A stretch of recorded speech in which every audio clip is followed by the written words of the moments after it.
Hi friends, welcome to my channel Vishnuvardhan blogs. So నేను మీతో ఒక విషయం షేర్ చేసుకోవాలనుకుంటున్నాను.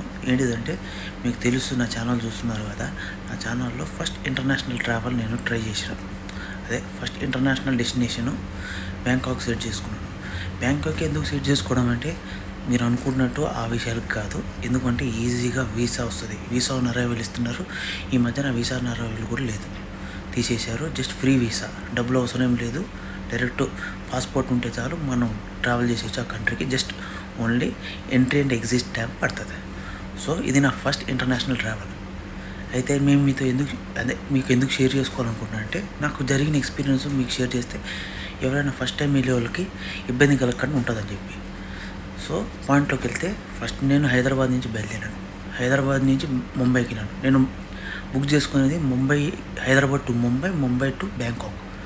సో నాకు మొత్తంగా 6,800 కాదు, 8,200 పడింది. నేను 3 days 7 days 1 week ముందర బుక్ చేసుకోవడం వల్ల నాకు 8,000 చిల్లర పడిన తర్వాత నేను అప్పుడు ఫస్ట్ టెన్షన్ పడినా. నాకు ఓన్లీ పాస్పోర్టే కదా, ఇంతకుముందు ట్రావెల్ హిస్టరీ ఏం లేదు. అంటే ఏ కంట్రీకి ట్రావెల్ చేసింది లేదు, ఎక్కడికి వెళ్ళింది లేదు. జస్ట్ ఇండియా మొత్తం, ఇండియాలో కూడా పెద్ద తిరిగింది లేదు. చిన్న చిన్న స్టేట్స్, ఆంధ్రప్రదేశ్లో తిరుపతికి, అలా కొన్ని పిలిగ్రిమ్ ప్లేసెస్ తప్ప నేను ఎక్కడికి పోయింది లేదు. ఇంకా ఎట్లా అని ఆలోచిస్తూ, సరే ఏదైతే ఏంది అని చెప్పి first time international travel set చేసుకున్నాను.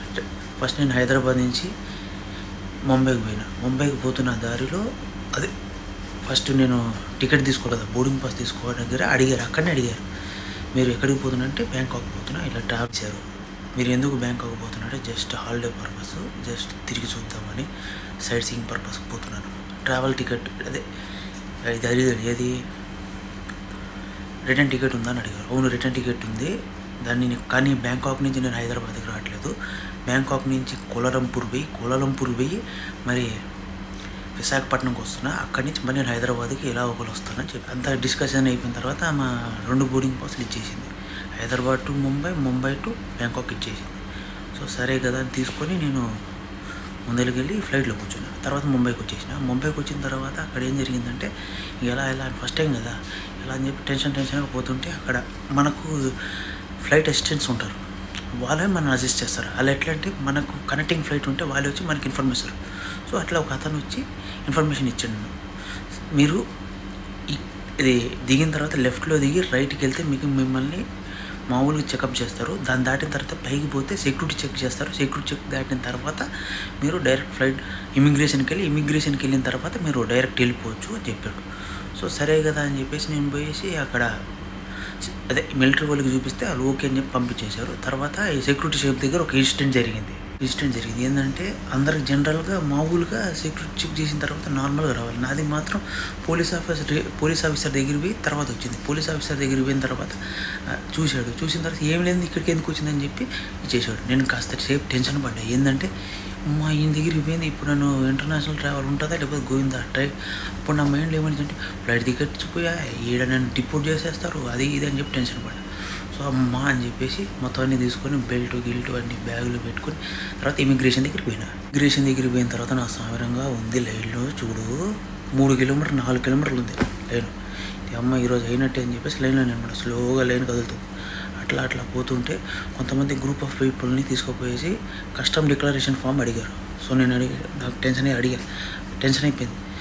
నేను వీళ్ళ ఇట్లా అడుగుతున్నా అంటే, నాది ఫస్ట్ టైం ట్రావెల్, దాంట్లో ఏ వీసా లేదు, ఏం లేదు, అసలు నేను గుడ్డేటిగా వచ్చేసినాను, ఇప్పుడు ఏంది పరిస్థితి అని టెన్షన్ పడ్డా.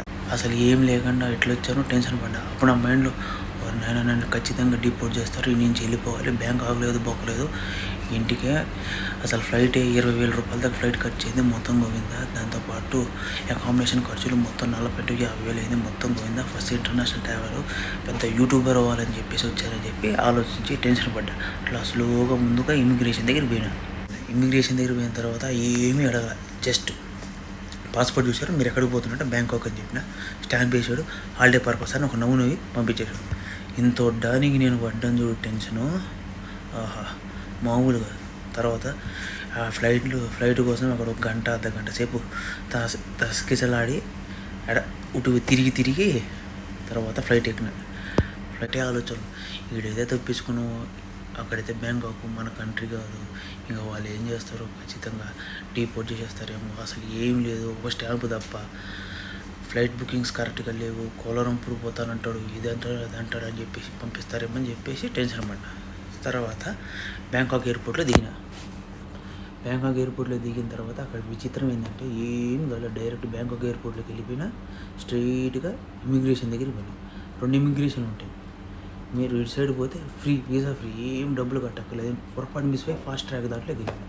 ఫాస్ట్ ట్రాక్ దాంట్లో వెళ్ళినా అక్కడ ఏం అడగలేదు, జస్ట్ ఒక స్టాంప్ వేసి 200 బాతులు తీసుకున్నాను. అంటే ఫాస్ట్ ట్రాక్ దానికి 200 బాతులు, మీరు వద్దనుకుంటే పక్కన ఫ్రీ వీసా ఉంటుంది. ఓన్లీ అది ఇప్పుడు ఓన్లీ మే వరకే వ్యాలిడిటీ అది. దాని తర్వాత మళ్ళీ డబ్బులు కట్టి వీసా తీసుకోవాల్సిందే. వీసా 40,000 ఇస్తారు. సో తీసుకొని బయటకు వచ్చేసిన. ఏం లేదు, టెన్షన్ కూలికి వచ్చి తర్వాత సిమ్ తీసుకొని మా వాళ్ళకి ఫోన్ చేసిన. సో నేను పడిన టెన్షన్ మామూలు లేదు. ఫస్ట్ ఇంటర్నేషనల్ ట్రావెల్ కదా, వాళ్ళు ఆయన వీళ్ళు ఏం చేస్తారు రిపోర్ట్ చేస్తారని అంతేం టెన్షన్ పడలేదు, సింపుల్గా ఫినిష్ అయిపోయింది. మీరు కూడా టెన్షన్ పెద్ద ఏం పడాల్సిన అవసరం లేదు. మా అయితే ఏం చేస్తారు, రిటీమ్ పంపిస్తారు. సో అదే టెన్షన్ ఏం పడలేదు, అది పడిన టెన్షన్ బాగా పడి సో అలా జరిగిపోయింది. సో ఫ్రెండ్స్, ఇంటర్నేషనల్ ట్రావెల్ అనేది కొన్ని కంట్రీస్కి ఈజీ, కొన్ని కంట్రీస్కి టఫ్. సో నేను ఫస్ట్ చూస్ చేసుకున్న కంట్రీ కొంచెం ఈజీగా ఉంది.